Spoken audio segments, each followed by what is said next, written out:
todos y a todas, muy bienvenidos. Iniciamos la andadura con una segunda intervención dentro del marco de la Escuela FI de la Consciencia en Campus FI.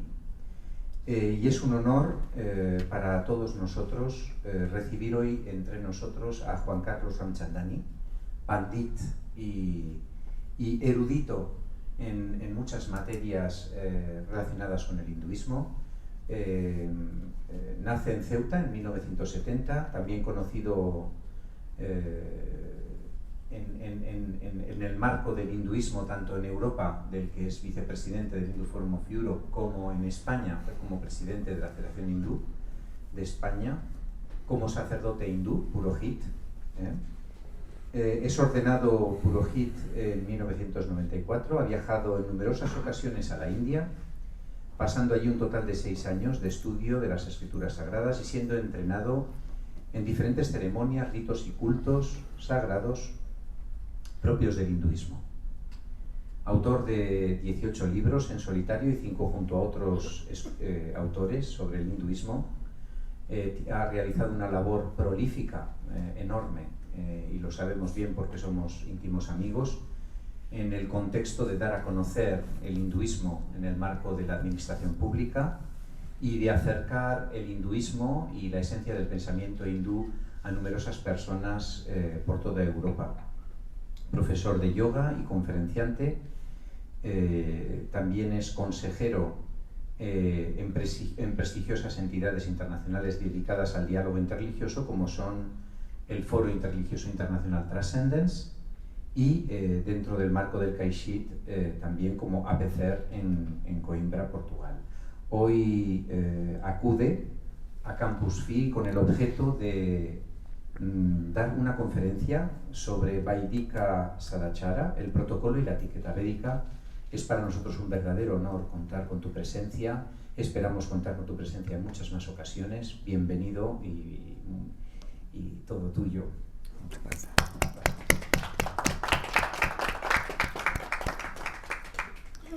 Mirandasya Gyananjana Shalakaya Chakshuru Militam Yana Tashmai Shri Gurave Namaha. He nacido en la más oscura ignorancia y mi maestro espiritual me ha abierto los ojos con la antorcha del conocimiento. A él le ofrezco mis respetos. Asato ma Satgamaya Tamaso ma Jyotirgamaya Mrityu ma Amritangamaya. Llévame de lo ilusorio a lo real, llévame de la oscuridad a la luz, llévame de la muerte a la inmortalidad. Om Shanti Shanti Shanti. Namaskaram, Suswagatam, bienvenidos.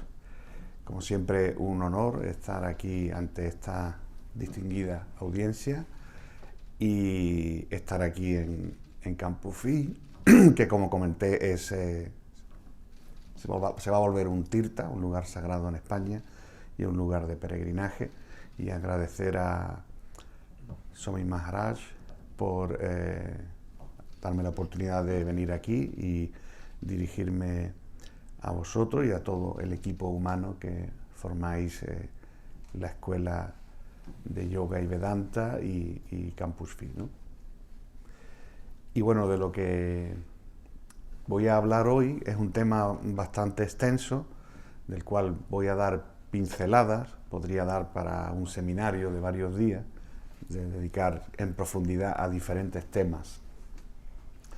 Cuando practicamos una espiritualidad o practicamos una religión, siempre va acompañada de una cultura, y esa cultura lleva una etiqueta, una regla de comportamiento. En este caso, nosotros hemos elegido practicar, algunos han nacido en la tradición, otros han elegido libremente practicar alguna de las diferentes ramas o caminos del Sanatana Dharma o hinduismo, como conocemos aquí en Occidente. Incluso la India ya ha aceptado como forma de denominación común el hinduismo, que sabemos que es una palabra de origen extranjero, que denomina los diferentes credos y tradiciones del Sanatana Dharma. Sanatana significa aquello que no tiene ni comienzo ni final, que es eterno, que siempre ha existido. Y a la persona que sigue esta espiritualidad se le llama Sanatani. Bien, en vez de decir hinduismo o hindúes, bien, lo correcto sería decir Sanatana Dharma y Sanatanis.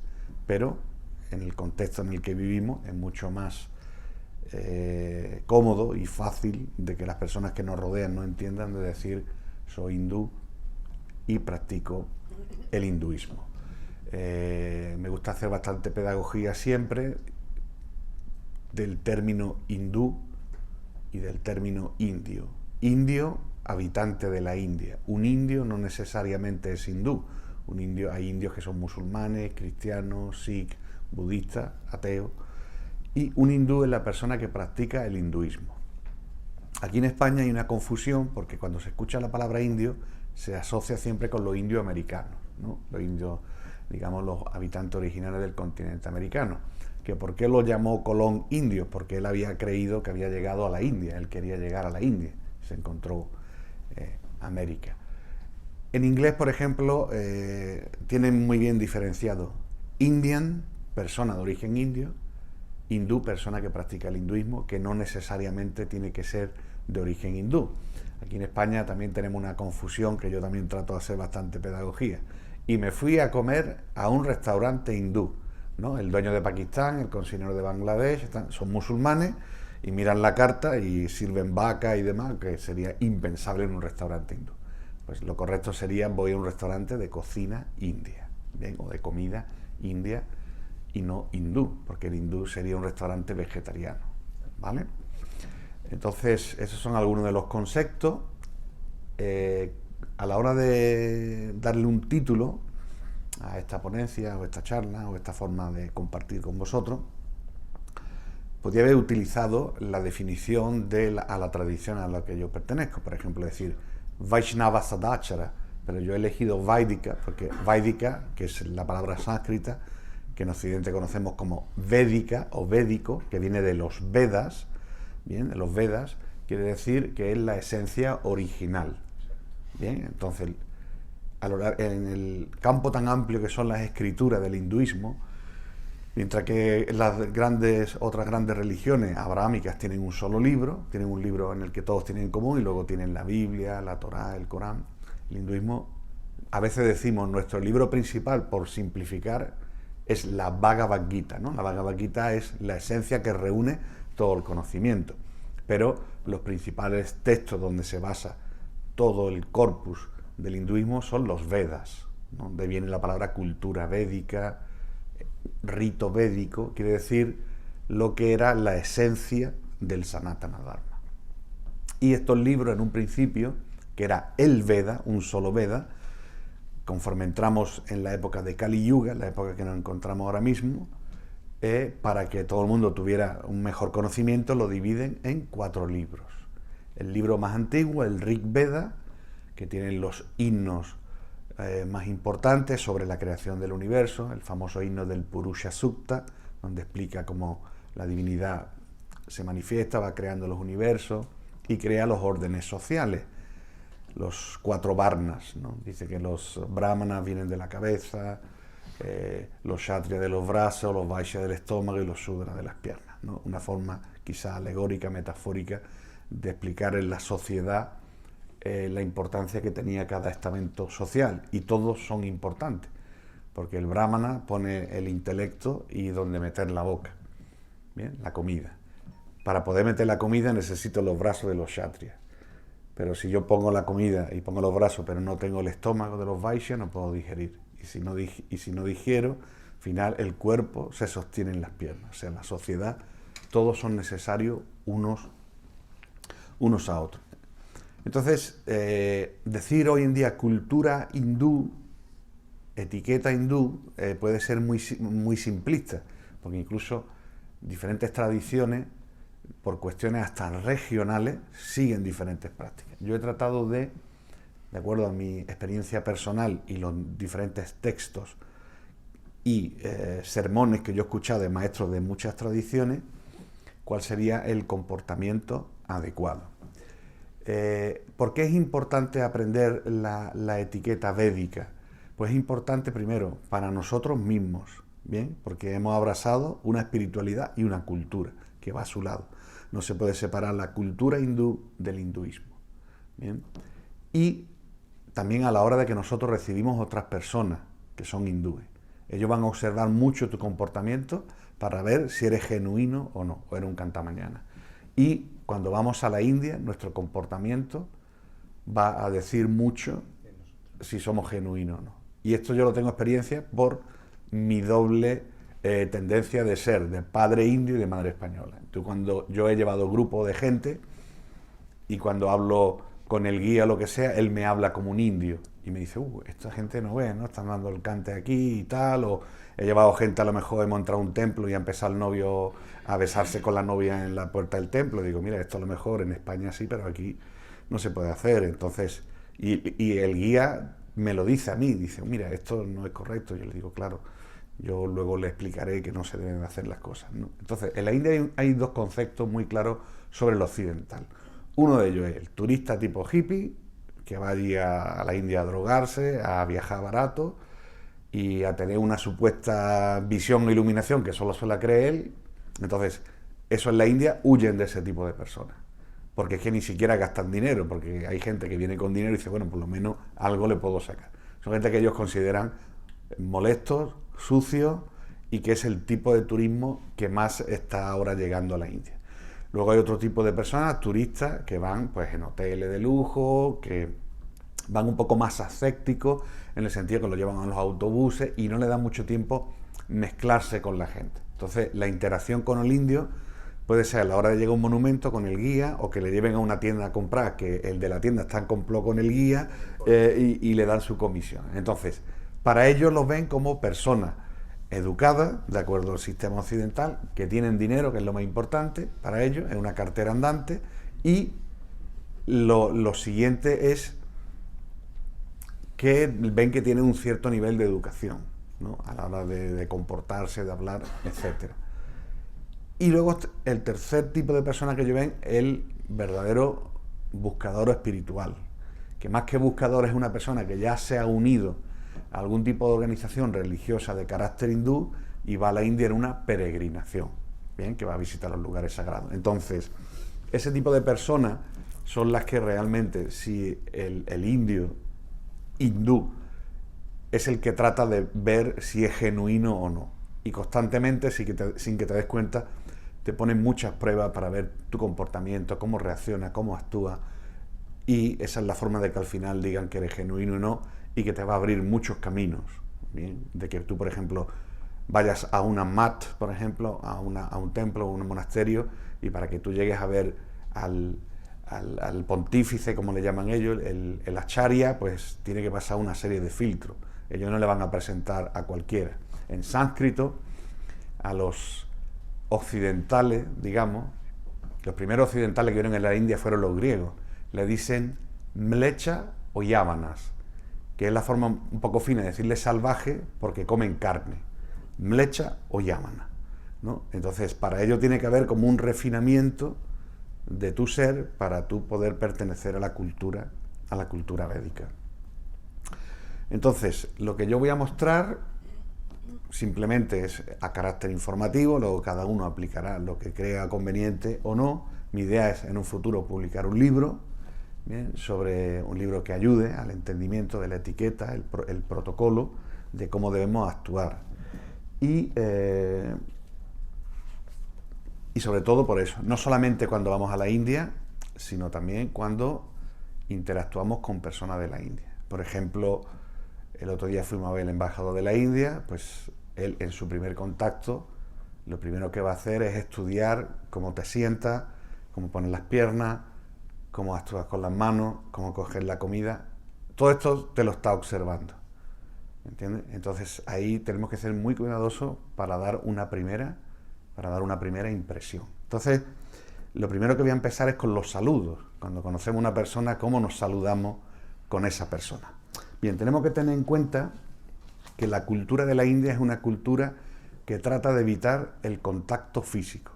Bien, lo que hoy en día la distancia social que hacemos por el tema del COVID en la India existe hace miles de años. Entonces, evitar el contacto físico, a no ser que sea extremadamente necesario, o que la otra persona, el receptor, te muestre esa cercanía. Si no, tú mejor no demostrarlo porque puedes cometer un error. Entonces, en la India, solamente en las grandes ciudades te dan la mano. Incluso hoy en día vas a ver un político y te va a saludar juntando las manos, bien, y te dice namaste. Y esto es muy importante. Es solamente hacer un pequeño inclinación de la cabeza. Namaste. No es hacer como hacen los japoneses, que hacen así, reverencias, no. Es solamente hacer así, namaste, bien. Y a no ser que estemos en un entorno muy diferente, no hay que chocar la mano a no ser que la persona te ofrezca la mano. Y con una mujer expresamente lo mismo. Esto de los 2 besitos en la India no existe. Yo lo he visto en personas de darle 2 besos a una persona y ponerse la mujer completamente roja porque no lo entienden. Como mucho, y entre familias, lo que yo he tenido con mi familia, en relación con mi familia en la India, se abrazan, pero nunca se besan. Bien, te dan un abrazo como que tú eres mi familia, pero nunca he visto besos. Y lo de chocarse la mano es una costumbre europea, que muchas veces pues te dan la mano. Y si te das cuenta, no sé si lo habréis experimentado, si das la mano en la India, muchas veces te dan la mano muy flojo, que en España o en Occidente, cuando te dan la mano muy flojo, quiere decir como que no hay mucha confianza. Pero no es que no tenga confianza, es que para él es algo forzoso. Y a la hora de decir, podemos decir namaste. La forma correcta en sánscrito es namaskar, y en el sur de la India dicen namaskaram, bien, terminado en M, namaskaram. Entonces, evitar el contacto físico, los saludos. ¿Y qué hacemos cuando vemos a una persona mayor? ¿Bien? ¿Qué entendemos por una persona mayor? Los padres, cuando ya nosotros somos, por supuesto, adultos, los abuelos, etcétera, la importancia en la India de tocarle los pies. Bien, tocarle los pies. Entonces hay varias formas de tocarle los pies. Tocarle los pies significa que yo me postro ante ti y se considera, en este caso, los pies como algo sagrado, que tú me vas a dar tu bendición. Entonces siempre con la mano derecha, ¿no? Lo podemos hacer una forma simple, tocar los pies y te levantas, o tocar los pies y te quedas esperando hasta que la persona te ponga la mano en la cabeza, que quiere decir que te ha dado su bendición. Bien, si quiere hacerlo más correcto, pues con ambas manos le tocas los pies. Bien, luego hay otras formas de, por ejemplo, cuando entras a un templo, bien, o te postras ante tu maestro o una personalidad que tú sabes que es una personalidad maestro, entonces hace una postración que se llama Panch Anga. Panch significa 5, Anga, 5 miembros del cuerpo, 5 partes del cuerpo, que son la rodilla, las manos y la cabeza, que sería esto. Bien, tengo apoyadas las rodillas, 2, 4 y mi cabeza. Me levanto, ofrezco namaste. En realidad este gesto se llama Anjali, Anjali Mudra, bien, y ya me pongo en pie. O a veces sigo hablando si la persona está sentada en su Vyasasana, lo que vosotros le llamáis trono, en el Vyasasana, en el asiento del maestro, pues puedes seguir hablando en esta posición, en una posición de humildad, ¿no? Estás hablando con él en una posición de humildad hasta que tú te dé permiso o ya termines la reunión, lo que está hablando, y te levantas. A la hora de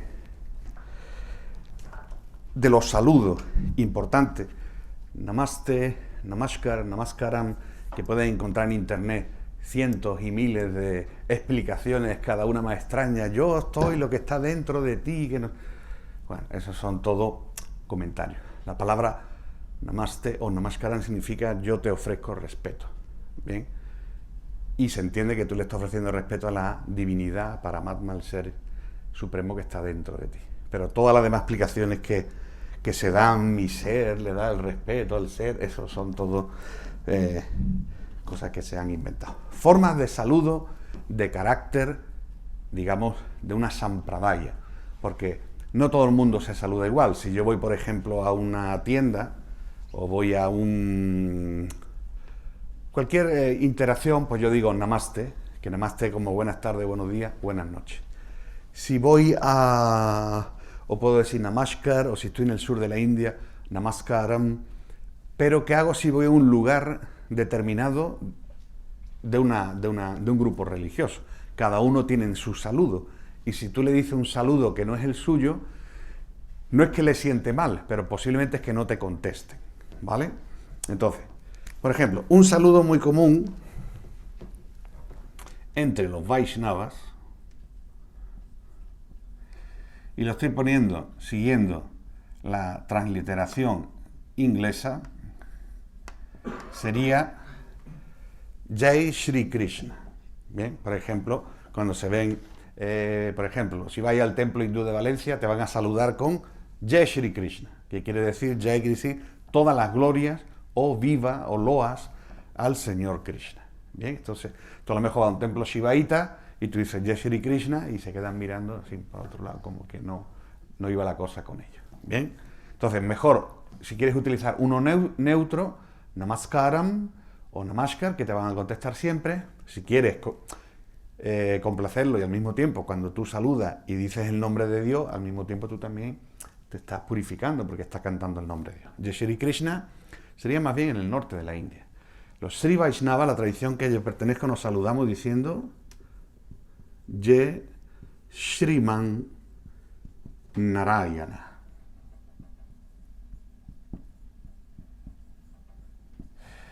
Jai Shriman Narayana. Nosotros cuando vamos a un templo Sri Vaishnava, un templo de Vishnu, Jai Shriman Narayana.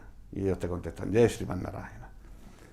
¿Vale? Si vas a un templo de ISKCON, pues Hare Krishna.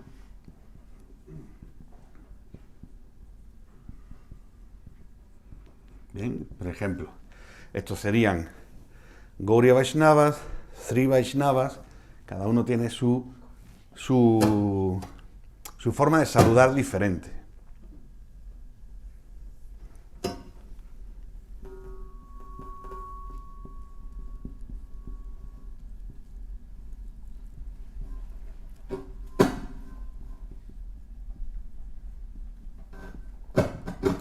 Si vas a Maharashtra y vas a visitar un templo Vaishnava, templo por ejemplo de Pandharpur, ellos dicen Jai Vitoba o Jai Vittal, que es el nombre de la deidad que está ahí de Krishna. Si vamos a un templo shivaíta, bien, si vas al norte de la India, van a decir Har Har Mahadev.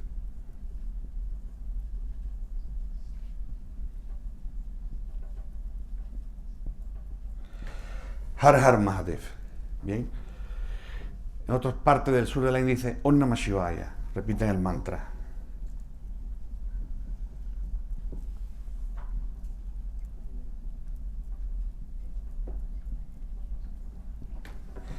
Har Har Mahadev, Om Namah Shivaya. Si voy a un templo de la diosa, si en el norte de la India voy a un templo de Durga, se saludan diciendo Jai Matadi. Jai Mata Di. Bien, que quiere decir como que viva la madre, viva nuestra madre. Jai Mata Di. Om Namah Shivaya. Si va a un templo de Ganesha en Maharashtra, donde es la divinidad más popular, se saludan diciendo Jai Gampati Bappa. Perdonad mi letra, porque si no la pongo en mayúscula ni yo mismo me entero. Jai Gampati Bappa. Quiere decir, Bappa en marathi quiere decir en nuestro padre. Jai Ganesha en nuestro padre. Jai Gampati Bappa. Entonces, bueno, aquí tenemos algunas de las diferentes. Puede haber más, por supuesto. Por ejemplo, si va a un templo de Swami Narayan, ellos se saludan Jai Swami Narayan. Cada grupo tiene su saludo, pero sí que es importante decirlo en el lugar adecuado.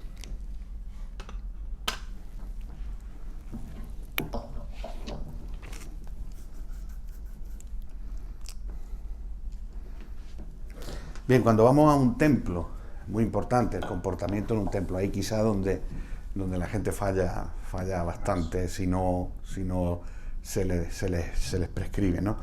A la hora de entrar a un templo, bueno, tenemos que tener en cuenta que estamos entrando a un lugar sagrado. Lo primero, por supuesto, y sin ningún tipo de concesiones. Tienes que descalzarte, ¿vale? Tienes que descalzarte y nunca debes de hacer es guardarte los zapatos en tu bolso pensando que te lo van a robar y entrar con los zapatos adentro de un templo. Eso se considera muy ofensivo. Y en la India, si te cogen, te pueden dar una buena paliza, ¿vale? Entonces entramos al templo. Una de las formas, a veces cuando se entra a los templos hay una campana, pues simplemente es entrar y hacer una vez, ¡ting!, tocar la campana, que es anunciar tu presencia ante la divinidad. Hay gente que dice ting, y ting, y ting, y ting. Solamente una vez anuncia tu presencia, y lo ideal es hacer, como yo he hecho antes, la ofrenda de panchanga, postrarse apoyando 5 miembros del cuerpo.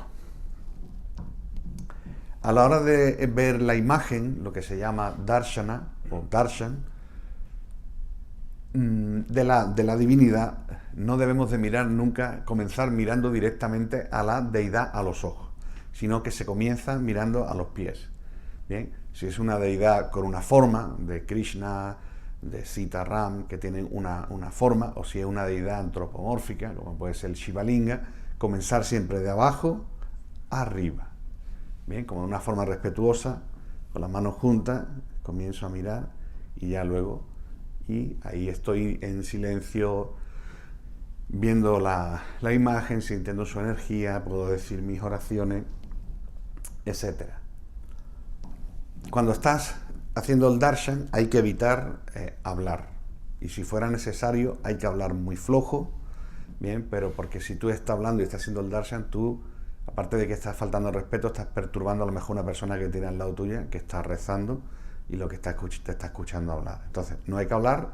Si fuera algo necesario, se habla muy flojo y se dice, mira, cualquier cosa te espero afuera y lo hablamos afuera, o una cosa así. El tema de sentarse en el suelo, muy importante. También tenemos que tener en cuenta que hay templos, cada templo tiene un poco su propia política en el sentido de su propio protocolo. Hay templos, por ejemplo, en el norte de la India, que están en un lado los hombres y atrás están las mujeres. ¿Ven? No mezclan, no hay una mezcla de hombres y mujeres juntos. Los hombres delante y las mujeres detrás. Con los cuales las mujeres ven poco o no ven casi nada. En el sur de la India lo tienen mejor organizado porque dividen la sala del templo en dos y tienen un lado para los hombres y un lado para las mujeres. Bien. Cuando una persona entra en un templo y después de haber ido a ofrecer los respetos a la divinidad, sí, el pujari, el sacerdote, después de la ceremonia de Arati, suelen repartir el prasadam o prasad, y te van a dar un dulce o te van a dar cualquier otro objeto sagrado, esto se llama nirmalia, quiere decir cualquier objeto que se ha utilizado en la puya, unas flores, si se ha utilizado pasta de sándalo, luego lo reparten entre los devotos. Cuando te lo vayan a dar, siempre aceptarlo y siempre cogerlo con la mano derecha, y si una persona siente inseguridad, con las dos manos, la izquierda debajo y la derecha arriba, ¿vale? Si te dan charanamrita es el agua o la leche con la que han bañado a la imagen, ¿bien? Entonces lo mismo. Entonces tienes que poner la palma de la mano en esta posición y cerrar más como si fuera una pequeña taza, te lo dan, te lo bebes, ¿vale? Y si te sobrara algo, lo normal es que hagan así, un poco la cabeza como diciendo, es algo sagrado que no quiero tirar, que no me voy a poner la ropa, me lo pongo aquí detrás en la cabeza, ¿vale? Hablábamos de sentarnos, ¿bien? Muy importante. Cuando te sientas en un templo, te tienes que sentar con las piernas cruzadas, ¿vale? Si no te puedes sentar con las piernas cruzadas, a veces es mejor no sentarse. Si tienes que buscar un lugar donde apoyar tu espalda, bien, trata de hacerlo, pero lo que nunca hay que hacer es estirar las piernas ni los pies hacia la deidad. Bien, esta mañana me dio Mahadeva, me dejó ver un libro muy bonito del último viaje que hiciste a la India en el 2019, lugares muy, muy hermosos de la India, y en algunas fotos pues se veían algunos espatarrados con las piernas allí, y yo decía, uy, si yo estuviera con un palo le iba dando. Entonces se considera ofensivo estirar las piernas hacia la deidad, hacia un maestro, hacia cualquier objeto sagrado. La importancia es tratar de cruzarla, y si no puede cruzarla, al menos si está sentado así, ¿vale? Y cuando estás sentado en el suelo, muy importante, nunca tocarte los pies ni tocarte así en el cuerpo, sino estar sentado.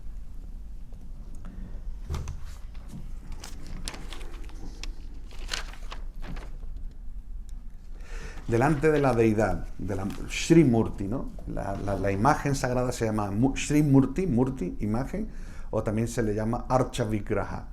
Y esa imagen no es una imagen que es una estatua, sino es por eso se le llama imagen o Murti, porque ha sido consagrada con la ceremonia Prana Pratishta. Se le ha insuflado, se le ha instalado la energía divina de esa divinidad. Si es una imagen de Ganesha, se ha pedido que Ganesha manifieste su energía en esa imagen, y deja de ser una imagen hecha por un hombre, por un ser humano, se convierte en un lugar donde está depositada la energía divina. Entonces, delante de la deidad, como yo comentaba, nunca hay que hablar fuerte, no hay que discutir, no hay que castigar a nadie. También a veces he visto grupos que a lo mejor van con el maestro o el líder del grupo y empieza a castigarlo. Tampoco tiene que castigarlo delante de la deidad. Si le quiere decir algo porque ha cometido un error, hay que esperar a salir del templo y luego le comenta, mira, pues tu comportamiento no fue adecuado, hiciste esto mal, pero nunca delante de la deidad. Y nunca hay que decir mentiras. ¿Bien? En la India, incluso todavía hoy en día lo hacen en la India rural, cuando surge un problema, llevan a la persona a que delante de la deidad confiese si lo que están diciendo de él o de ella es verdad o mentira, y se considera que lo que diga delante de la deidad es verdad, porque se supone que no va a mentir delante de la deidad. Para ir al templo, la importancia de la ropa limpia, siempre llevar la ropa limpia. No es tan importante el lujo de la ropa, sino llevar la ropa limpia, la ropa planchada, y no se debe llevar la ropa del día anterior. La ropa se contamina energéticamente, no solamente por el sudor del cuerpo, pasado 24 horas. Bien, entonces, cuando vas específicamente a un templo, siempre trata de llevar la ropa limpia. Bien, y ahora viene un tema interesante, de diferentes cosmovisiones sobre un mismo tema. ¿Cómo debe de ir uno al templo? ¿Debe de ir muy arreglado o debe de ir lo más sencillo posible? Pues las dos formas son buenas. Hay tradiciones que inspiran a sus discípulos una sencillez, bien, entonces le dicen incluso a las mujeres, mira, no vayáis al templo, no poneros maquillaje, no lleven muchas joyas y tal, y lo más sencillo posible. Y sin embargo hay tradiciones en la India donde dice que tú, para ir a ver a Dios, pues tienes que arreglarte lo mejor posible, ponerte la mejor ropa, y el mejor maquillaje, las mejores joyas, porque va a ver a una gran personalidad y no puedes ir de lo más sencillo. Yo, por ejemplo, soy de esta forma de pensar, pero la otra también es respetable. Muy importante el comportamiento y cómo vamos vestidos. Yo cuando voy a la India y me veo a la gente en pantalones cortos, con las camisetas de tirantes y demás, pues es una falta de respeto, que luego aquí, incluso en la Iglesia de España, no lo veo a la gente. Se comportan a veces hasta mejor en Occidente, con más decoro, que cuando van a la India. Entonces, ese tipo de gente que va son lo que espanta a los hindúes de origen indio. La importancia del ir bien vestido y de tener un lenguaje y un comportamiento refinado, porque estás en la casa de Dios. Por ejemplo, en el norte de la India, que tiene una influencia islámica por más de 8 siglos, se adoptó el velo, ¿bien? El velo, y entonces las mujeres en el norte de la India, cuando entran al templo, se cubren la cabeza como señal de respeto, que según los estudios no era una cosa que no existía en la India preislámica. Y la mujer en el norte de la India se cubre el pelo si va al templo o si está delante de sus mayores, por ejemplo, sus abuelos, la familia del marido, etc. O incluso si va por la calle y no lleva el pelo, la cabeza cubierta, pero ve a alguien, pues se cubre la cabeza y le ofrece su respeto. En el sur de la India es totalmente lo contrario. Yo comentaba ayer, el sur de la India no tuvo esa influencia islámica. Las mujeres entran sin cubrirse la cabeza y al revés, lo que hacen es decorarse el pelo. Todos los templos, los que habéis visitado los templos del sur de la India, siempre en la puerta hay gente que venden flores, te venden jazmines, y las mujeres se los colocan aquí porque tienen que ir, como yo decía, guapas y arregladas para que Dios les vea. Son dos conceptos diferentes. En el norte de la India sí que te piden que te vestas modestamente, se recomienda llevar la kurta, que en realidad la kurta es una prenda musulmana que traen los turcos, afganos y árabes a la India. En la India no existía la ropa cosida, por eso podréis ver que cuando yo hago un homa, yo no llevo la kurta, porque no puedo llevar la ropa cosida. En un ritual védico no me puedo poner algo que no existía en ese tiempo. Sin embargo, cuando hago otra ceremonia, cuando hablo, sí me pongo la kurta o me puedo poner un pantalón. Entonces, hay templos que te dicen, bueno, pues ponte una kurta y un pantalón o un dhoti, ¿vale? Y siempre se recomienda llevar el angavastra, o lo que llaman en la India shawl, o le llaman también chadar, para cubrirte y que tenga algún símbolo religioso. Pero en el sur de la India, en los templos más ortodoxos no te dejan entrar con la parte con el torso cubierto. Bien, entonces te dicen que te quiten la kurta y tienes que ir con el torso desnudo, o algunos te dicen que te puedes poner el shawl, el angavastra por encima. Si vas al templo de Guruvayor, por ejemplo, en Kerala son muy ortodoxos. En Kerala, el templo de Guruvayor, que es un templo de Krishna, ahí incluso solo te dejan entrar si te pones el dhoti, como se lo ponen ellos, y sin la camisa. Y las mujeres solo pueden entrar con el sari. Si va con un traje panjabi, que es el pantalón y la kurta, tampoco te dejan entrar. Entonces hay diferentes etiquetas y vestimenta a la hora de entrar. En Occidente, los templos que hay en Occidente, lo que se pide, pues de lo normal, aparte de descalzarse, sí que se pide que la gente venga, ante todo, con respeto y con un decoro, ¿no? Que no te venga la gente, sobre todo las chicas o los chicos, con pantalones cortos, con camiseta, como que van a la playa, no. O sea, ya que vienes, ven por lo menos normalmente vestido. Diferentes símbolos que tiene que tener, que debe de llevar un devoto. Ante todo, un devoto, yo hablo como devoto, como Sanatani, debe de identificarse a qué sampradaya o qué escuela pertenece. Y para ello, la forma más fácil de identificarse es a través del tilak o la marca en la frente. Bien, hay varios tipos de tilak, incluso ahí dentro de las sampradayas hay sub-sampradayas que utilizan otros tipos de tilak, pero la forma más fácil de identificarse es llevando el tilak. Entonces ya da al resto de las personas, eso tiene un doble significado. Por un lado, me identifico a qué sampradaya pertenezco. 2, a mí me está recordando de que mi cuerpo es un templo divino, es un templo donde el alma suprema, Dios, está dentro de mi cuerpo y yo lo tengo que decorar. Y 3, ya no solamente me estoy identificando, sino que yo al llevar el tilak, la persona que me ve, el público que me ve, ya le estoy ayudando a recordar a Dios, porque te dice, ah, mira, pues este es Vaishnava, ah, mira, pues este es Shivaí, y sin darse cuenta esa persona está conectando con la divinidad. Por eso la importancia de identificarse, y voy a poner aquí brevemente, para no quería hacer ningún tipo así de proyección, para no distraer mucho, los diferentes tipos de tila más comunes. Y cómo ponerse el tilak, también importante. Bien, por ejemplo, los dos tilak más conocidos, Tripundra, que es el que utilizan los Shivaitas, Tripundra quiere decir 3 líneas. ¿Bien? Y los Vaishnavas llamamos Urdhva Pundra, que son líneas verticales. Y los Shaivas se lo ponen horizontales. Entonces los Shaivas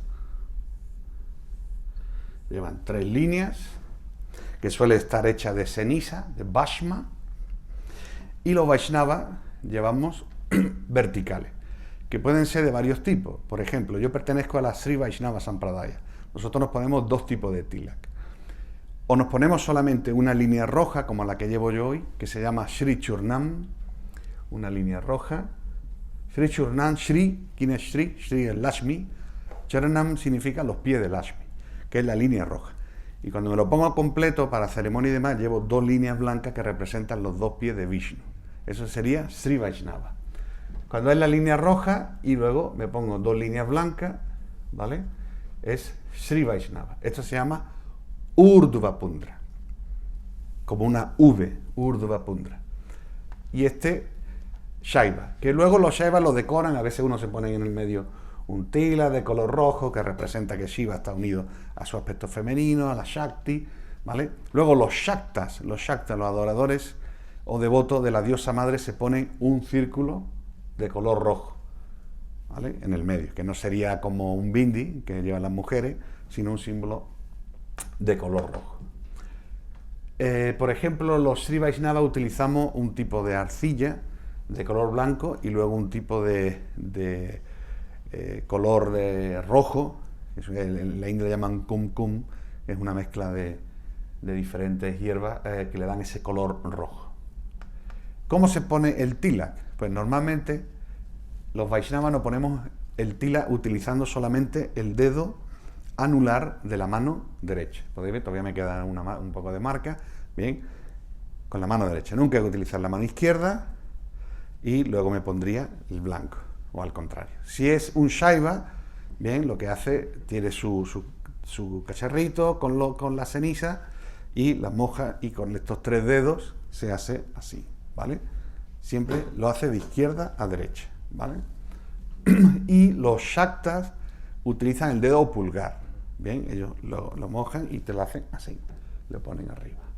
Entonces, como yo comentaba, la importancia de mostrar a qué sampradaya pertenece, qué escuela eres.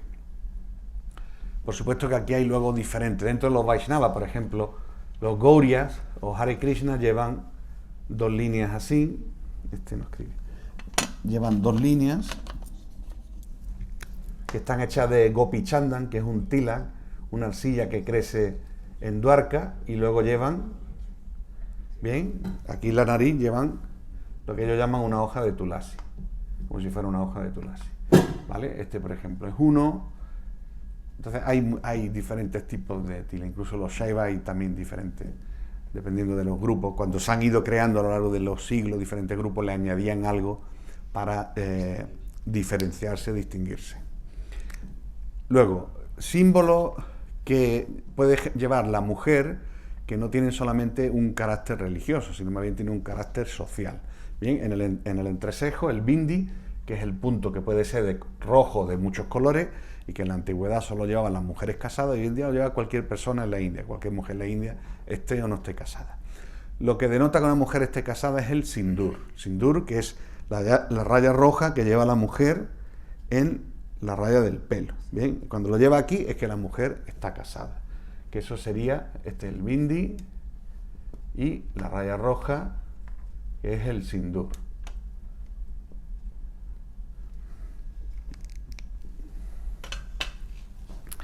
Otra forma que nos identifica qué tipo de kanti mala llevamos. Kanti significa cuello, mala, collar o rosario, ¿vale? Porque todo el mundo cuando escucha mala le viene a la mente la mala, que es el rosario que utilizamos para recitar los mantras. Pero ¿qué llevo en el cuello? Kanti mala. Entonces, dependiendo de qué tradición, se llevan un tipo de mala u otro. Los Vaishnavas llevamos exclusivamente tulasi. Tulasi, que es la planta sagrada, el tallo de la planta sagrada, que es muy querida para Vishnu, y lo hay de muchos tamaños. Lo puedes tener pequeño, engarzado en plata, sin plata, las cuentas más grandes, incluso las pueden pintar de colores, porque negras no hay, sino de color madera. Y los Shaivas y los Shaktas llevarán Rudraksha. Bien, llevan la semilla de Rudraksha, igual, diferentes tamaños, engarzada en plata, combinada con cuarzo, hay multitud y variaciones. Y pues hay personas que para identificarse llevan el símbolo del Om, pero las 2 tradiciones principales llevan o tulasi o Rudraksha. Otro símbolo que te identifica como hindú, el pelo.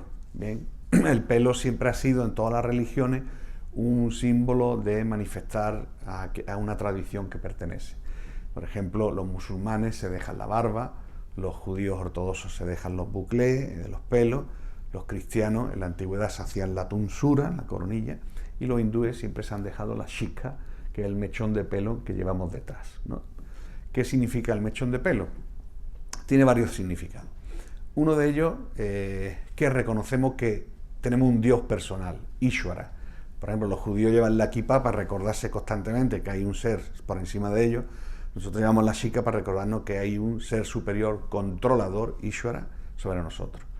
Incluso cuando nos afeitamos la cabeza, que afeitarse la cabeza es un símbolo de renuncia, renunciar a algo tan preciado y que nos hace tan vanidoso como el pelo, nosotros nos dejamos la shika para diferenciarnos de los budistas, porque los budistas, al no creer en un Dios personal, se afeitan la cabeza por completo.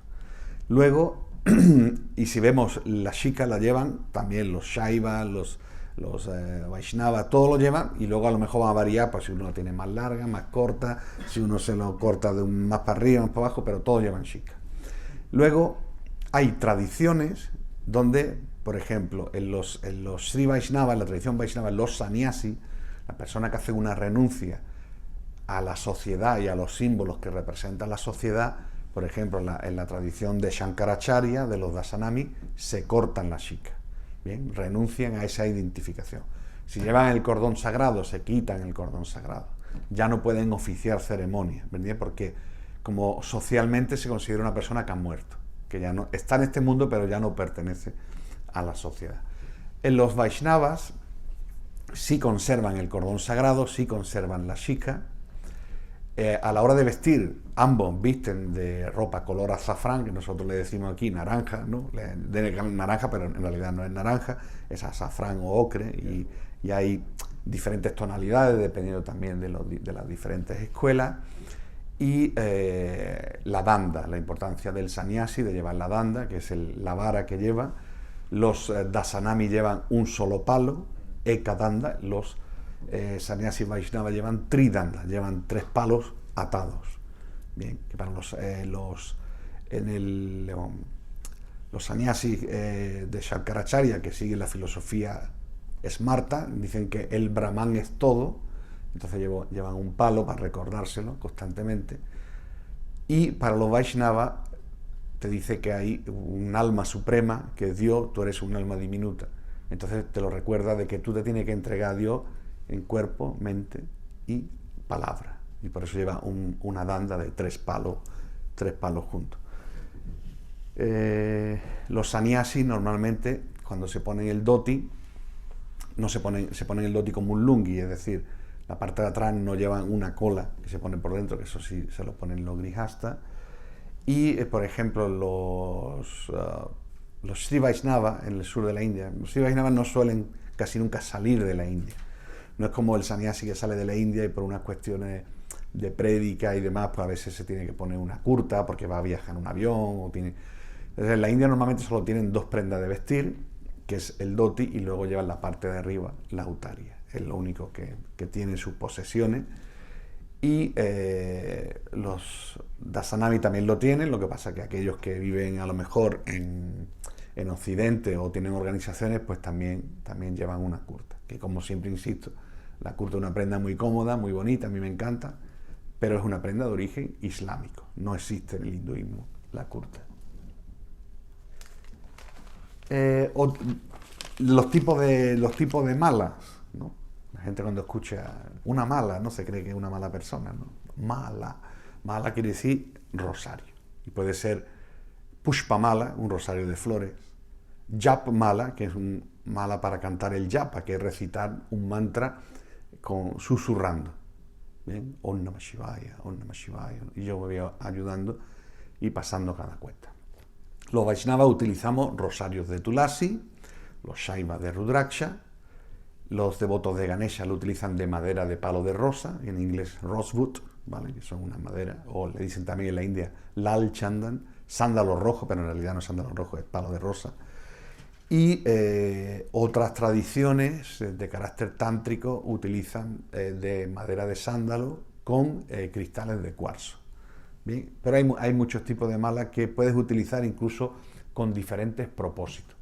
Por ejemplo, si vas a hacer una puya o un voto o una recitación de los mantras a Lakshmi, se recomienda orar en un en una mala de semilla de flor de loto, bien, que se llama Kamala Mala. Bien. Cuando y siempre lo tenemos que coger con la mano derecha, nunca tocar con el dedo índice, sino utilizar el dedo corazón y el dedo pulgar, y siempre siguiendo el sentido de la aguja del reloj. Repito un mantra, repito un mantra, repito un mantra. Cuando ya he terminado los 108, le doy la vuelta y comienzo otra vez, ¿vale? Cuando tenemos un mala, es muy importante, lo llevemos puesto en el cuello.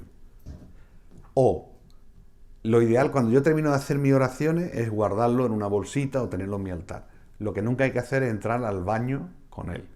Bien, el baño se considera un lugar impuro, pues es donde hacemos nuestras necesidades, nos aseamos, etcétera. Entonces tú no vas a meter un objeto sagrado. Bien, entonces no es lo mismo, por ejemplo, cuando llevas el collar, el cantimala, que está diseñado, que está hecho, que una mala donde tú rezas todos los días. Eso no lo puedes meter en el baño, como en el baño no puedes meter ningún objeto sagrado, ni un libro sagrado, ni una foto de una divinidad, ni cualquier cosa que esté relacionada con la espiritualidad, ¿no? Los brahmanas, no solamente los brahmanas, sino trivarnika, quiere decir, los 3 primeros varnas tienen derecho a llevar el cordón sagrado, el yagyopavita o upavita, el cordón sagrado. Lo llevan los brahmanas, lo llevan los kshatriyas y lo llevan los vaishyas. Bien, luego, estos tienen un ritual, un samskara, que celebran, que es el upanayanam, o ritual del cordón sagrado, que le ponen a los niños a partir de los 8 años. Yo, por ejemplo, a mi hijo con los 8 años le pusimos el cordón sagrado y él canta el Gayatri Mantra en los diferentes momentos del sol, lo que se llama Sandhya Vandanam. Luego hay movimientos reformadores de carácter devocional que han aceptado en el seno de su tradición a personas de todos los extractos sociales y le han puesto el cordón sagrado, lo cual no ha dejado de tener protestas y demás por los llamados brahmanes de casta o brahmanes que han nacido en la familia. Pero el cordón sagrado lo puede llevar cualquier persona que esté iniciado. ¿Bien? Y el cordón sagrado, que no sé si, bueno, lo habréis visto, ¿no? Bueno, el cordón sagrado tiene, si eres soltero tienes 3 hilos, y si estás casado llevas 6 hilos, que son 3 por ti y 3 por tu mujer, porque las mujeres no llevan el cordón sagrado. Que luego hay una polémica, porque sí que se ven en algunas estatuas encontradas antiguas de que las mujeres llevaban un cordón, pero no era un cordón sagrado, era un cordón decorativo. Y entonces ahora hay una polémica de que no, a las mujeres también habría que poner el cordón sagrado, etcétera. Pero si no se le pone, yo pienso, y yo llevo el cordón sagrado más de 25 años, me lo cambio todos los meses, que es también por una cuestión de higiene y de práctica, ¿no? La mujer con los pechos, la mujer en un momento dado tiene la menstruación, etcétera. Entonces tener ahí un cordón que te tienes que ir cada vez que vas al baño, orinar, además te lo tienes que atar, es complejo, y yo creo que desde eso se ha tenido en cuenta para no dárselo a las mujeres, para que no sea un estorbo más, ¿no? Y por ejemplo, el cordón sagrado, como yo comentaba antes, los sannyasis dasanami no lo llevan. Al quitarse el cordón sagrado ya no pueden cantar los Gayatri, es decir, los Gayatri mantras, y los Vaishnavas sí conservan el cordón sagrado, pero en vez de llevar 6 hilos, se ponen 3 más y llevan un cordón de 9 hilos. Bien, otra de las cosas que no tenemos que hacer a la hora de entrar en el templo, nunca hay que entrar a un templo sin lavarse las manos y lavarse la boca. Bien, si estamos aquí en Occidente, pues antes de esto, pues tratamos de lavarnos las manos en nuestra habitación, en el baño, etcétera, antes de entrar al templo. Si una persona ha ido a un funeral, ya sea de enterramiento o de cremación, no debe de entrar al templo, sino tiene que ir a su casa, a su habitación, ducharse, cambiarse la ropa, porque se considera que es asaucham, que está contaminado y no debe entrar al templo. Las mujeres con la menstruación sí pueden entrar al templo, pero no pueden tocar nada sagrado del templo. Bien, es decir, no pueden participar en la puya, no pueden tocar nada en la adoración del templo, e incluso a la hora de pasar la llama por el fuego pues discretamente debe ponerse en un lado para no tocarla. Bien, tampoco lo tiene que hacer de una forma muy descarada que todo el mundo diga, esta tiene hoy la regla, ¿no? Sino lo tiene que hacer de una forma discreta de no tocar. Bien, las relaciones con el sexo opuesto. Esto creo que es muy interesante. Como yo comentaba, el hinduismo nace en lo que hoy conocemos como la India, y también su comportamiento, no solamente existe en la India, es un comportamiento que se ha llevado a todo el sureste asiático, donde podemos encontrar muchas similitudes en Indonesia, que aunque siendo el país con más musulmanes del mundo, la isla de Bali, el 83% de la población son hindúes, o en Java, o si vas a Tailandia, aunque son budistas, tienen una herencia espiritual y cultural muy importante de la India. De hecho, en Tailandia, al rey de Tailandia lo consideran un heredero del señor Ram, y su danza, la danza típica que vemos de Tailandia, está basada en el Ramayana. Bien, entonces, siempre en Asia, en el sudeste asiático, nos vamos a encontrar de que las relaciones entre hombre y mujer tienen que ser sutiles, muy sutiles, y donde no haya mucho contacto físico. Ahora esto lo trasladamos al aspecto estrictamente religioso. Sannyasis, brahmacharis y brahmacharinis, bien, siempre tienen que tratar de evitar el contacto físico con el sexo opuesto. Por ejemplo, en la India, donde yo hablaba antes de la costumbre de tocarle los pies a un ser mayor, bien, a un abuelo, a una persona, o incluso a un maestro, pues los sannyasis son también muy cuidadosos de que no le toquen, de que las mujeres no le toquen los pies. Hay algunos que se dejan, pero la mayoría trata de evitarlo, o ni siquiera le toca. Si le da la bendición, le hace así, como diciendo, vale, yo te bendigo, pero no toco. Porque lo que se trata de evitar no solamente cualquier tipo de romper los votos, no solamente a nivel físico o de palabras, sino de pensamiento. Entonces, todo lo que te pueda crear una perturbación en esos votos que tú has hecho, pues trata de evitarse. Entonces, los sannyasis, por ejemplo, los sannyasis, y estoy hablando en el aspecto más tradicional, o lo que yo he podido vivir, luego cada uno lo adapta a su forma. Por ejemplo, un sannyasi nunca se verá sola, y cuando digo sannyasi o sannyasini, bien, por ejemplo, en los Vaishnavas no existen las mujeres sannyasi, bien, ahora hay uno que se ha inventado, pero no está reconocido. Hay un grupo religioso que tiene presencia también en España, que ha creado sannyasini, pero sí en la tradición de Shankaracharya ha habido mujeres sannyasi.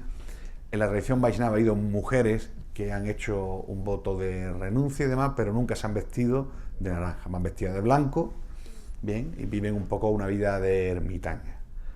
Porque sannyasi significa también viajar y predicar. Y entonces los más tradicionales piensan que la mujer, en un sentido más patriarcal, debe de estar o en la casa, si no está en la casa, está en un monasterio, pero no ir viajando, no ir predicando de un sitio a otro. Entonces, por ejemplo, un sannyasi nunca, o sannyasini nunca se debe quedar a solas con una persona del sexo opuesto. Es decir, si es sannyasi un hombre, nunca debe estar a solas con una mujer.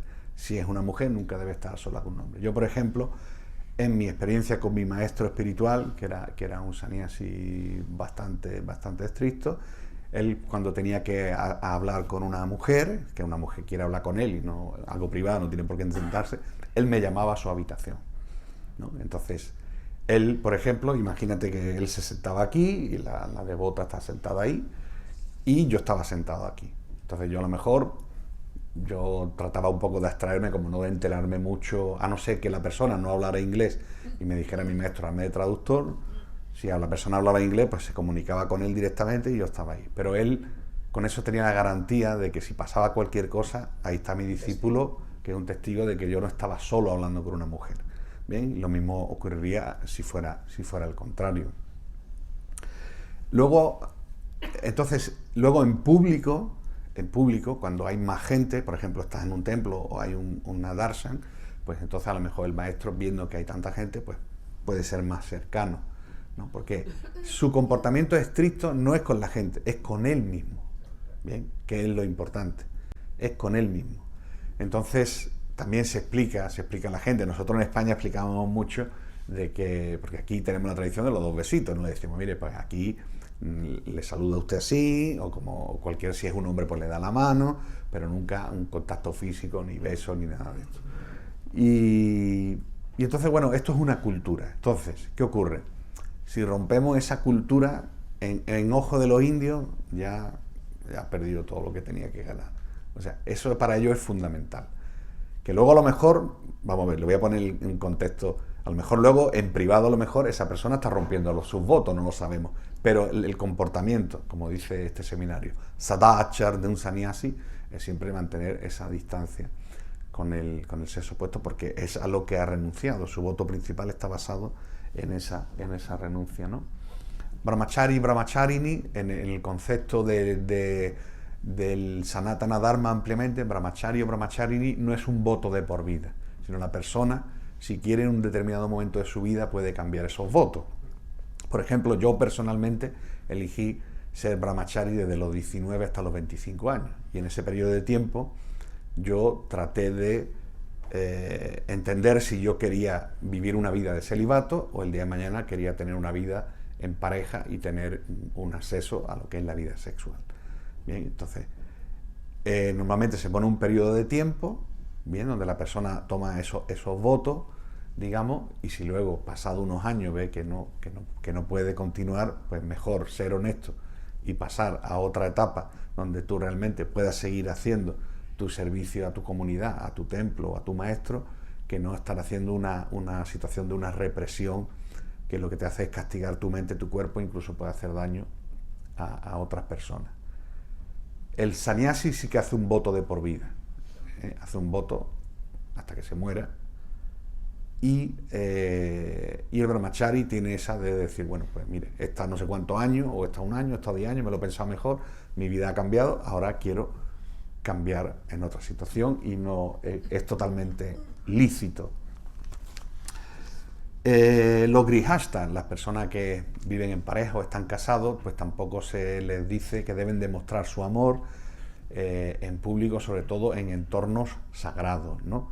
Esto de que, por ejemplo, la pareja han cogido de la mano en el templo, como vi una pareja que os contaba de que se estaban dando el beso en la puerta de un templo, pues está muy mal visto. No creo que esa muestra de afecto lo puedes demostrar en tu casa o en cualquier lugar que no sea un entorno religioso. Entonces eso es importante, y esas son de las cosas, ese tipo de comportamientos son en los que más van a observar los indios que practiquen el hinduismo. Los comportamientos de cómo se comporta un sannyasi, cómo se comporta un brahmachari, cómo se comporta un grihasta. Y luego tenemos que tener en cuenta que nosotros pertenecemos a un parampara, pertenecemos a una cadena de sucesión discipular de maestro y discípulo. Y nosotros, lo que hagamos, para bien o para mal, estamos representando a toda una cadena de maestros. Entonces tenemos que ser muy, muy correctos siempre en nuestro trato.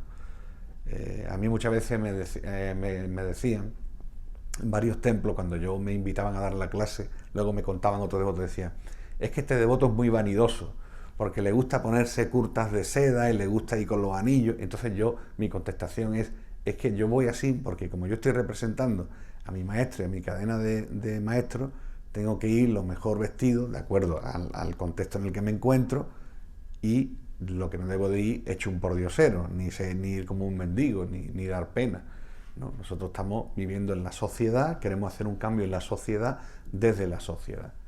Bien, y si quieres ser un mendicante, pues entonces ya pues te hace un sadhu de estos que van errando por la India, y hasta que la única propiedad que tienen es la danda y el kamándalu, donde llevan el agua sagrada. Entonces, el tema a la hora de las relaciones entre personas de diferentes sexos. Muchas veces, otra de las cosas importantes, que se considera respetuoso en Occidente y irrespetuoso en la India. Por ejemplo, si hay 2 o 3 personas que están aquí sentadas y yo tengo que pasar al otro lado, si yo paso por encima, eso se considera algo muy ofensivo. Bien, entonces en la India cuando van a pasar ponen la mano así, ¿no? Si hay aquí un grupo de gente y yo tengo que pasar ahí y no hay más remedio, entonces hacen así, ¿vale? Entonces ya el otro entiende que tú tienes que pasar y se echan a un lado. Nunca tocarlo con los pies. Bien, y si sin darme cuenta a la hora de yo pasar, sin darme cuenta, le toco el pie, lo que hago es toco su cuerpo y me lo llevo a la frente, como diciendo, perdóname que te he tocado, como te ofrezco mi respeto. Y el otro, normalmente, si es humilde, va a hacer lo mismo contigo.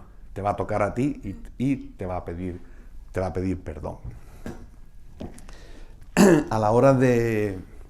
Hay diferentes... En la India hay un lenguaje... Bueno, estamos familiarizados con los mudras, ¿no? Los mudras, los diferentes gestos de las manos que tienen un significado simbólico, que se utilizan en la danza, en el Bharatanatyam, en el Kathak, y que se utilizan en las ceremonias. Cuando haces una puja, cuando haces un homa, utilizas diferentes tipos de mudras que tienen una simbología. Bien, son formas de hacer parte de la ofrenda, ¿no? Por ejemplo, cuando se purifica el agua, se utiliza este dedo, bien, entonces tú mueves el dedo sobre el agua y recitas el mantra. Bien, eso se llama Ankusha Mudra. Ankusha Mudra, tú lo ves así, es el instrumento que llevan los que van a montar los elefantes para controlar el elefante. Ankusha Mudra. Bien, entonces, o si haces, por ejemplo, vas a pedir que la divinidad se manifieste para una puja en particular, Avahayami. Te estoy invitando, desciende, Avahayami, Stapayami, quédate. Entonces hay diferentes tipos de mudra. Pues aparte de todos esos tipos de mudra que tienen una implicación religiosa y en los rituales, hay una serie de gestos en la India que tienen una connotación no solamente religiosa, sino social y que hay que saber interpretarlo. Seguro que todos habéis tenido la experiencia del acha, acha, ¿no? Vas a un sitio, oiga, ¿tiene habitación? Y tú dices, ¿qué me está diciendo? ¿Que sí o que no? ¿No vale? El esto quiere decir que es bueno, sí, ¿no? Cuando tú le preguntas a alguien, ¿qué te ha parecido la comida? Que estaba buena, ¿me entiendes? O por ejemplo, en Occidente, sobre todo los americanos, ¿no? Esto significa thumbs up, ¿no? Ok, ¿cómo te gustó la película? Thumbs up. Sin embargo, en la India esto es negativo. ¿Vas a venir esta noche a no sé qué? Bien, entonces tú a lo mejor a un indio le haces así y dices, me está diciendo que no, no sé, todavía no le he dicho nada ya. Entonces, la interpretación del lenguaje no verbal. En la India esto es no. No sé si alguna vez en alguna reunión habéis estado hablando con alguien en la India y de pronto te han hecho así y se ha ido. Esto quiere decir voy a orinar. ¿Eh? Entonces, no te dicen voy a orinar, sino tú estás hablando y bueno, y tal, y no sé qué. Vale, sí, tranquilo, sí, ve. Voy a orinar. Más gestos, por ejemplo, bueno, pues cuando por ejemplo no puedes hacer Anjali Mudra, el gesto de Namaste, pues como reconocimiento haces así, te llevas la mano al corazón, alguien, o cuando te vas a despedir, que te vas en un viaje o lo que sea, llevas la maleta en la mano, lo que sea, haces una ligera, si os fijáis, el logo, la mascota de Air India es un Sikh que se ve haciendo así, no se ve haciendo así, quiere decir que está saludando, ¿no? Una forma también como de agradecimiento. ¿Y hacer eso con la mano izquierda es un problema? No se debe de hacer con la mano izquierda, solo con la mano derecha. Porque a mí, yo lo suelo hacer con la izquierda porque llevo el bastón en la derecha. Ajá. Bueno, en un momento dado, si no hay más remedio, pero si lo puede hacer con la mano derecha es mejor.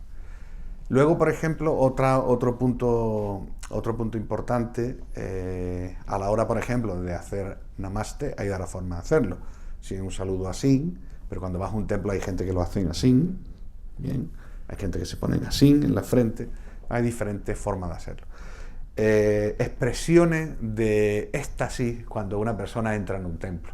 Si vas al norte de la India, que como comento siempre, tiene una influencia islámica, bien, cuando digo islámica, árabe, turco, persa. Por ejemplo, en la India, cuando vas al norte y abren el templo, las puertas, bien, y entonces pues ven las imágenes, las mujeres lo que hacen, ulular, bien, que es una costumbre árabe, las mujeres hacen con la lengua, bien, eso lo hace sobre todo en Rajasthan y en Uttar Pradesh, bien, que es un síntoma como de alegría, que estoy viendo que están abriendo el templo. En el sur de la India es completamente diferente. En el sur de la India lo que hacen, se golpean la cara, ¿no? Cuando abren el templo empiezan a hacer así. ¿Bien? O hay algunos así más difíciles. Empiezan a hacerse así, ¿no? es como una forma de demostrar su alegría, su éxtasis. Hay una historia sobre Ganesha, sobre otro tipo de saludo. En la India, por ejemplo, para pedir perdón de forma no verbal, se toca la oreja. Bien, por ejemplo, si yo hago algo malo y quiero pedirte perdón, hago así. Pido perdón. O hacen así. Pido perdón. ¿Vale? O a veces hacen así. Te pido perdón. ¿Vale? De una forma no verbal.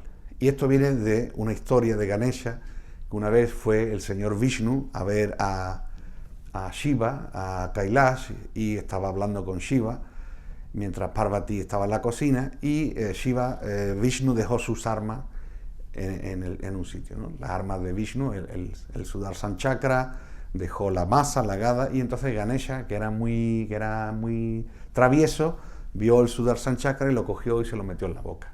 ¿Bien? Entonces estaba ahí con la boca así. Y entonces Vishnu lo quería recuperar y le decía, venga, dámelo. No sé qué, venga, que esto es un arma muy peligrosa. Y él que no. Y entonces al final empezó a hacer Vishnu, se cogió, hizo así, se agarró la oreja y empezó a hacer así. Y entonces al niño eso lo hizo gracia, al niño Ganesha, de que hiciera eso, y como que escupió el Sudarshan Chakra. Entonces en los templos de Ganesha, cuando van, saludan así, se ponen así y hacen la ofrenda, ¿no? Entonces, hay muchas formas sutiles de comunicación en la India, ¿no? Bueno, sí, el de la vergüenza de sacar la lengua. Sobre todo el más conocido es cuando te preguntan, ¿no? ¿Tienes esto? El HH. Símbolos, por ejemplo, bueno, pues cuando entres, que te sientes. Muchas veces los gestos muchas veces no dicen más cosas que las palabras, ¿no?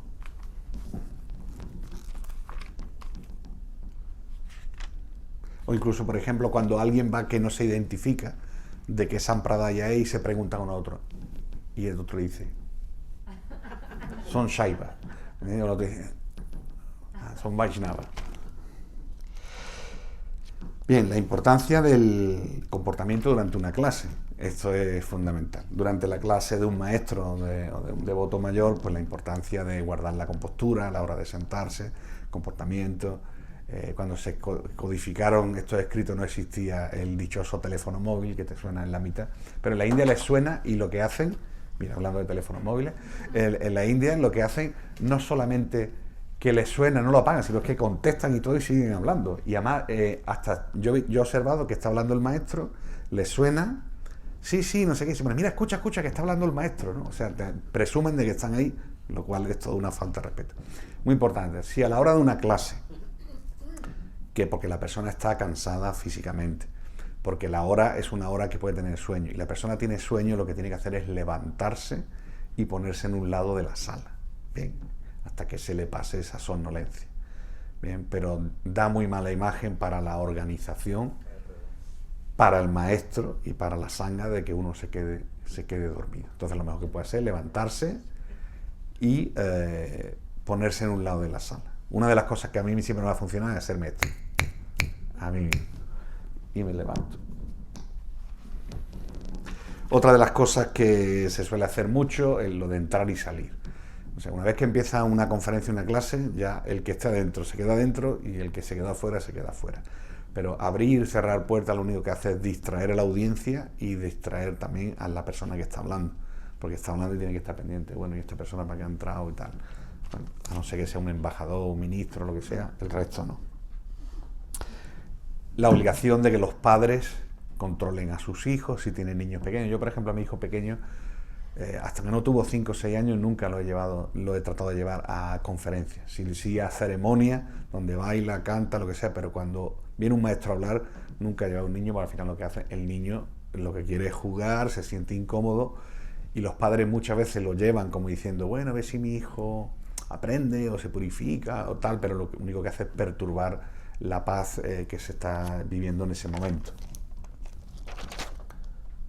Bueno, yo hablaba de los diferentes Nirmalaya, quiere decir los diferentes objetos que se han utilizado en una ofrenda y que luego se reparten. Como siempre hay que cogerlo con la mano derecha, si hay una sensación de inseguridad, hacerlo con ambas manos. La ceremonia de Arati. Bien. La ceremonia de Arati, que es una ceremonia muy importante, que los indios lo escriben Aarti con doble A, pero no es Aarti, es Arati. Arati, si le queremos poner un acento, es la A. Arati, la primera A, acento, Arati. La ceremonia Arati, Rati significa noche. La noche es oscuridad. Arati, quitar la oscuridad. Es una ofrenda de principalmente luces, lámparas, ¿no? Entonces, cuando ofrecemos la lámpara, siempre se ofrece primero la divinidad, ¿bien? Y después de la divinidad, ¿a quién le tengo que ofrecer la lámpara? Bien, si el templo, y estamos hablando ya sea un templo de la India, un templo en Occidente, si el templo, todas las divinidades tienen un vehículo, ¿vale? Si es un templo de Shiva, su vehículo es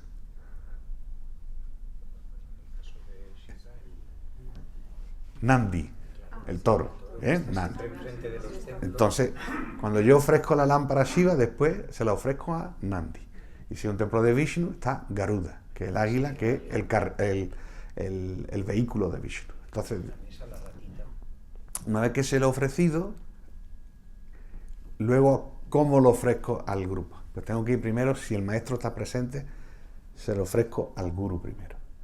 Si el guru no está presente físicamente, porque está de viaje o dejó el cuerpo, que sé, si está su foto, se lo ofrezco primero a su foto. Y luego la lámpara la tengo que distribuir de acuerdo a la antigüedad de la persona, ¿no? En la jerarquía. En inglés le dicen seniority, ¿no?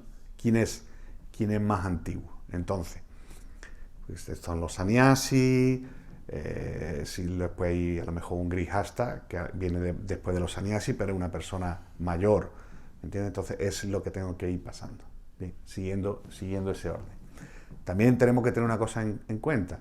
Si la persona, porque normalmente el pujari no va a perder el tiempo en ir uno a uno. El pujari le va a pasar la lámpara a otra persona para que la pase y él continúa con la puya. La puya no se puede interrumpir, porque después de la lámpara tiene que ofrecer la caracola con el agua, el pañuelo. Si la persona que pasa comete el error de forma inconsciente, la persona también tiene que tener la humildad de perdonar a esa persona, no pensar, oye, mira que cuando fuiste a pasar la lámpara, yo soy más antiguo que este y a él se lo diste primero. No, tiene que tener la consideración de que la persona no lo ha hecho de esa forma, ¿no?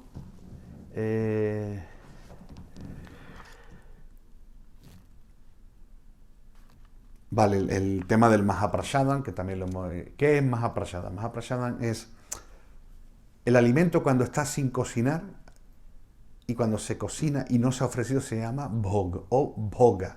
Bhoga es en sánscrito, bhog en hindi. Bhoga significa lo que se disfruta. ¿Bien?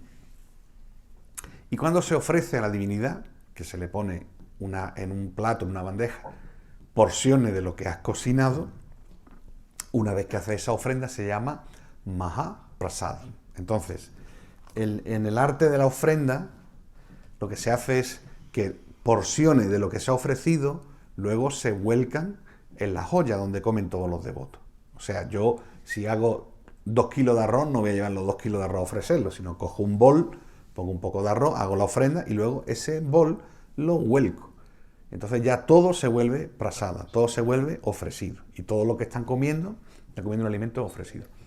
Pero cuando yo ese prasadam, que es la bandeja que he puesto directamente en el templo, se lo doy normalmente al maestro o a una personalidad, bien, eso se llama Mahaprasada.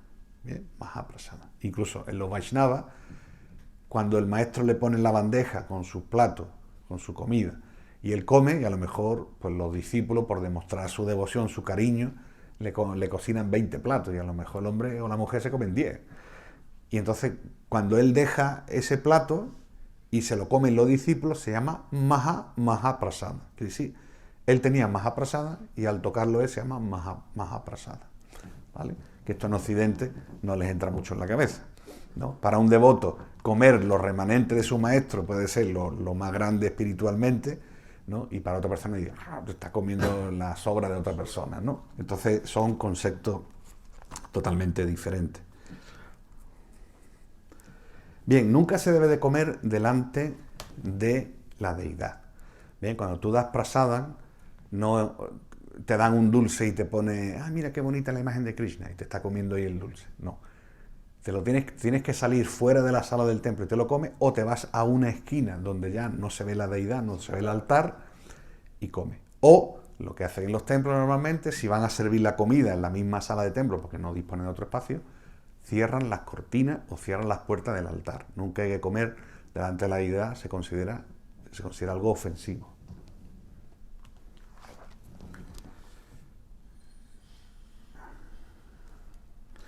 Bueno, la mano derecha, la importancia de la mano derecha, se dice que en nuestro lado meridiano, ¿no?, derecho del cuerpo, nosotros somos receptores de la energía positiva y también enviamos energía positiva, y en el lado izquierdo recibimos y llevamos la energía negativa.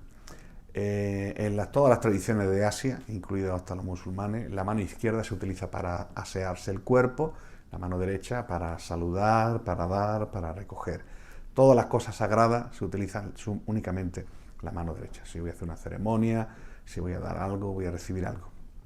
A veces, por ejemplo, si una ceremonia que tienes que hacer, por ejemplo, Ashta Tarsata, 108 nombres de Shiva, por ejemplo, y estás tú solo y estás haciendo un homa donde tienes que hacer 108 ofrendas al fuego en el nombre de Shiva. Entonces, si hay una persona que está contigo, esa persona es la que lleva el rosario y va a decir Om Namah Shivaya, Swaha, Om Namah Shivaya. Pero si tú estás solo, entonces sí puede coger la mala con la mano izquierda. Entonces, con la mano derecha tú haces la ofrenda al fuego, la huti, Om Namah Shivaya, Swaha, Om Namah Shivaya. Pero eso es un caso extremo, ¿no? La persona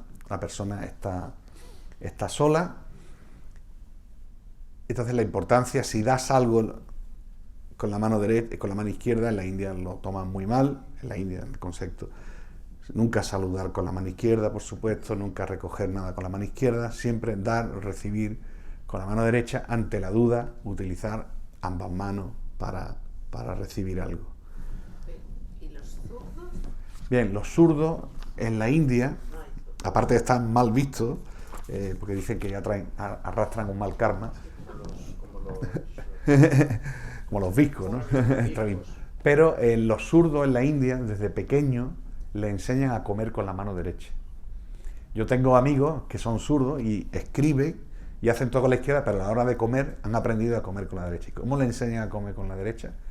Que tienen que poner la mano debajo de las nalgas, la izquierda, y tienen que comer todo el tiempo con la mano derecha. Entonces ya al final entrena al cuerpo a saber utilizar la mano derecha para comer, y luego, si por naturaleza es zurdo, va a escribir o va a hacer cualquier cosa con la izquierda.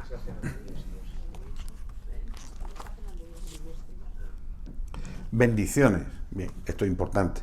Cuando hoy en día la gente, todo el mundo, muchas veces me mandan mensajes, me mandan email, me mandan WhatsApp y al final me dicen bendiciones, ¿no? Y entonces, ¿quién está preparado para dar bendiciones? No todo el mundo puede dar una bendición. Yo a lo mejor le puedo dar una bendición a una persona más joven que yo, pero uno más joven que yo no me puede dar una bendición a mí fuera del contexto religioso, ¿vale? Porque a veces el maestro es más joven que el discípulo. Entonces, las bendiciones normalmente las dan los maestros, los sannyasis, los devotos mayores, las personas que nosotros consideramos que han llegado a un nivel en su vida de conocimiento y de experiencia que nos pueden transmitir una bendición. Que finalmente esa bendición tenemos que tener en cuenta que se da a través del parámpara. O sea, cuando yo doy una bendición a una persona, yo no la estoy bendiciendo, lo está bendiciendo mi maestro y el maestro de mi maestro y su maestro. Yo, cuando termino una boda, digo, en nombre de los Vaishnava Acharyas y mis predecesores, os declaro marido y mujer, ¿no? Por ejemplo, en el caso de una boda. Entonces, algunas de las bendiciones más comunes, por ejemplo, si una mujer es casada o se acaba de casar, se le dice Akandadi Swabhagati Bhava, que quiere decir que siempre permanezcas feliz en tu matrimonio. Lo voy a escribir.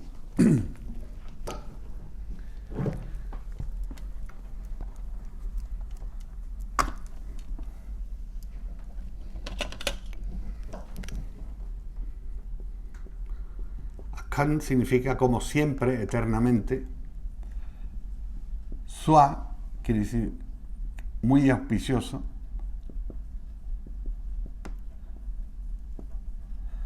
Entonces, a una mujer casada, si eres, por ejemplo, un guru, un sannyasi, viene una mujer casada, ofrece tu respeto, tú le vas a decir, Akhanda Sobhagavati Bhava, que siempre seas feliz en tu matrimonio. Si te viene una persona joven,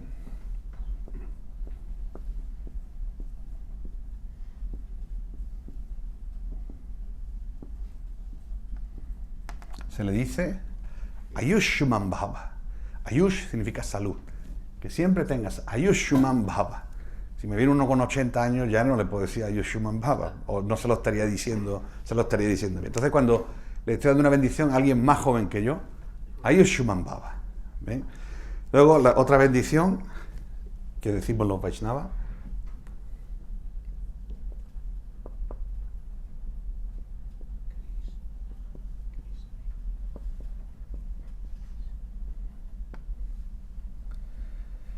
Krishna Matirastu, que quiere decir que siempre te acuerdes de Krishna.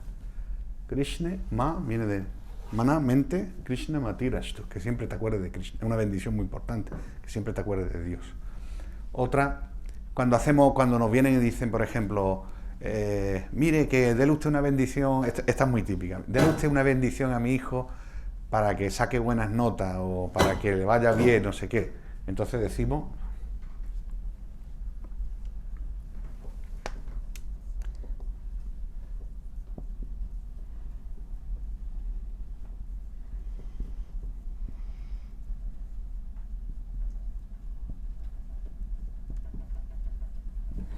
Krishna Arpanam Astu. Krishna Arpanam Astu quiere decir que lo que vas a hacer, o lo que has hecho, sea una Arpanam, quiere decir una ofrenda a Krishna. Krishna Arpanam Astu.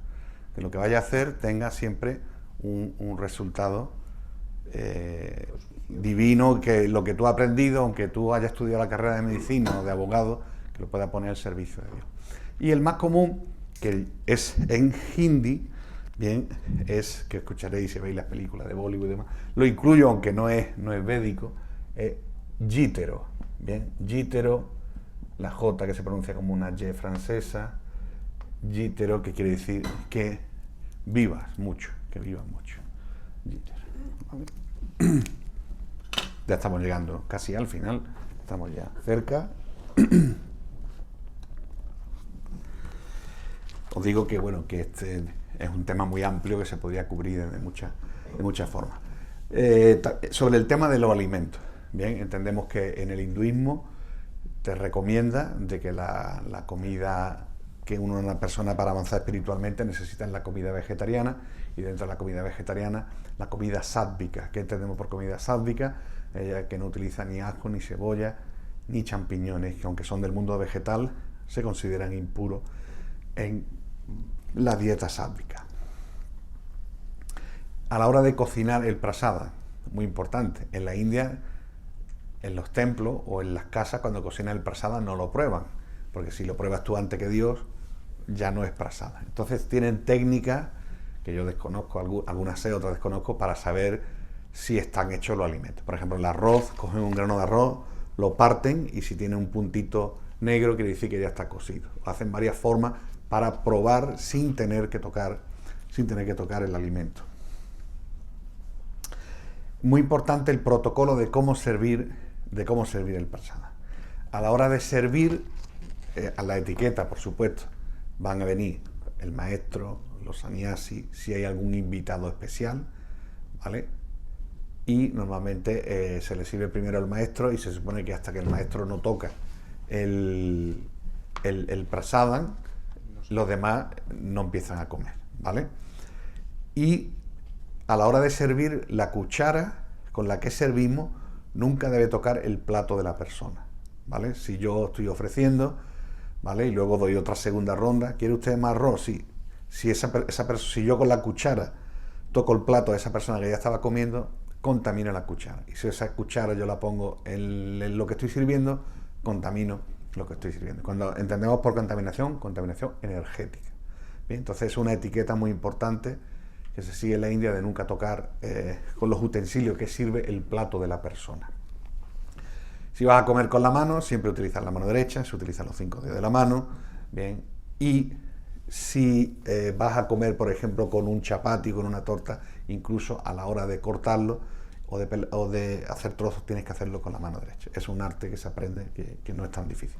Pero en la India les mata ver a una persona con un trozo aquí, el otro en la mano, se ríen. Normalmente, si tú vas a un restaurante y te ven así, tú te vas a la esquina y se ven los camareros y ¿no? Entonces, no es parto un trozo, estoy comiendo y el otro lo tengo en la mano. No, es que la mano izquierda no te sirve para nada o para beber agua o el refresco.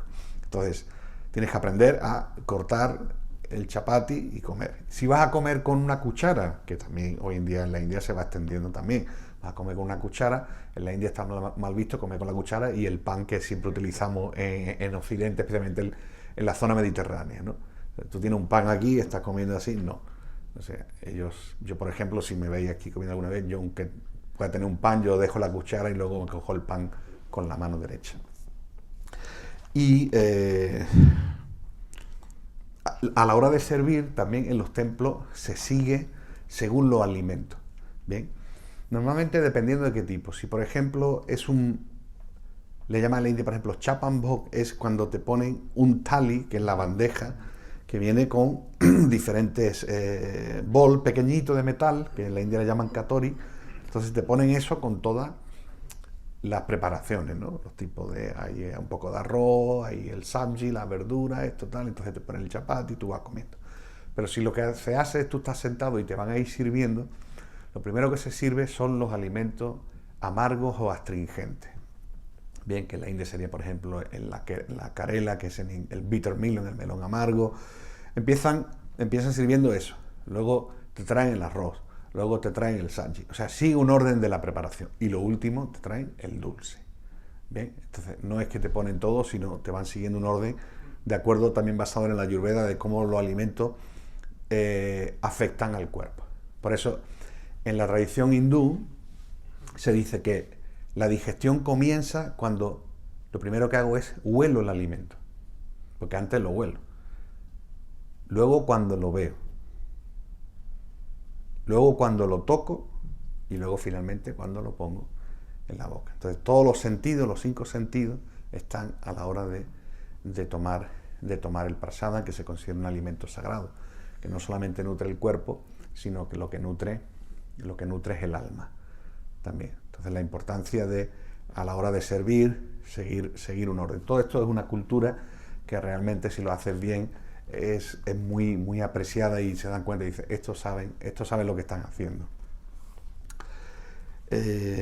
Bueno, hoy en día desde que tenemos el COVID, pues todo el mundo, ¿no? Con los gel que para purificarse, pero el achaman, o la purificación de la mano, es algo que en la India se va haciendo hace miles de años, que es la purificación con el mantra y el agua. ¿Bien? Por eso siempre veréis que antiguamente, bueno, todavía lo llevan, los sannyasis llevaban un pote con agua, el kamándalu, donde constantemente se iban purificando. Y en la cocina y en los templos, en las puyas, constantemente se va purificando la mano y recitando mantras. Bien, un anantaya namaha, un achyutaya namaha, un govindaya namaha, luego en la mano izquierda, etcétera. Es purificar las manos. Y pues como comenté, a la hora de servir, pues tenemos que tener en cuenta también un poco la jerarquía. Las relaciones, cómo nos dirigimos a las personas, ¿no? Por ejemplo, cómo me tengo que hablar si una persona es mi guru, si una persona es un sannyasi pero no es mi guru, si una persona es un brahmachari, si una persona es un casado, pues también hay una forma de dirigirse. Por ejemplo, al maestro espiritual, las dos formas que más uno se dirige a él es Gurudeva, o en hindi Gurudev. Hindi lo que trata es de comerse la A donde termina en sánscrito. Gurudeva quiere decir que eres mi maestro, o Gurudev. Y Guru Maharaj. Guru Maharaj quiere decir que aparte de ser mi guru, es sannyasi. Porque uno puede ser guru y ser casado. No solamente los sannyasis son maestros. Entonces, Guru Maharaj quiere decir que es mi guru, pero es un sannyasi. Si es un sannyasi que no es mi maestro, le digo Maharaj. Maharaj quiere decir, Maharaj en realidad se refiere como el rey, ¿no? El rey quiere decir una persona que ha conquistado los sentidos. Como hablábamos, Swami significa señor, persona que ha conquistado el sentido. En el aspecto femenino, Swamini, Brahmachari, Brahmacharini. Entonces, la forma que tenemos de dirigirnos. Gurudev, Guru Maharaj, ¿no? Por ejemplo, cuando a veces uno habla, o en un contexto puede decir, porque el Swami me dijo no sé qué. A ver, Swami cuál, porque donde tú estás hay 7 Swami. ¿Cuál de ellos? Ahora, pero si tú dices, es que Gurudeva me dijo que, entonces yo sé que me está hablando de tu maestro. O mi Guru Maharaj me dijo que sé que me está hablando de tu maestro. No, porque Swami puede haber muchos residentes. ¿Cuál Swami es? O, por ejemplo, te dice, el nombre de la persona. Estuve hablando con Dayananda Maharaj. Bien. Pues entonces yo sé con qué persona me está hablando. Porque Dayananda también es un nombre de una persona que no necesariamente es un sannyasi. ¿Vale? Entonces, para diferenciar cuando hablo con una persona que es un grihasta, una persona que está casada, lo común, como yo comentaba ayer, si en el sur de la India le dicen Swami, estuve hablando con Krishna Kripa Swami. Si lo escucho en el norte de la India se cree que va a ser un sannyasi, pero no es un sannyasi. Y en el norte de la India utilizan el término Prabhu. Prabhu significa maestro, como diciendo yo te considero mi maestro o te doy un respeto como maestro, aunque no sea mi maestro. Y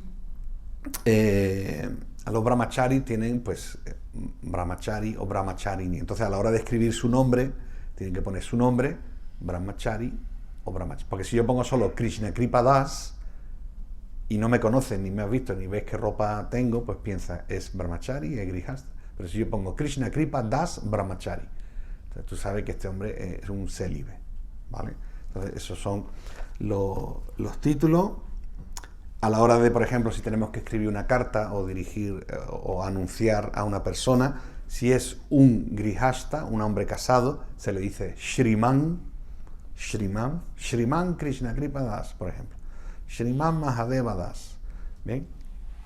Si es un sannyasi, se le dice Shri Shrimat, que sería como en español su santidad. Shri Shrimat. Bien, por ejemplo, puja significa nuestro reverendo, como la persona que ha alcanzado un estado adorable. Puja viene de puja, una persona nuestro adorable, nuestro reverendo. ¿Bien? Y entre los demás se hablará de Prabhu. Y yo creo que bueno, que con esto un poco he compartido con vosotros un poco una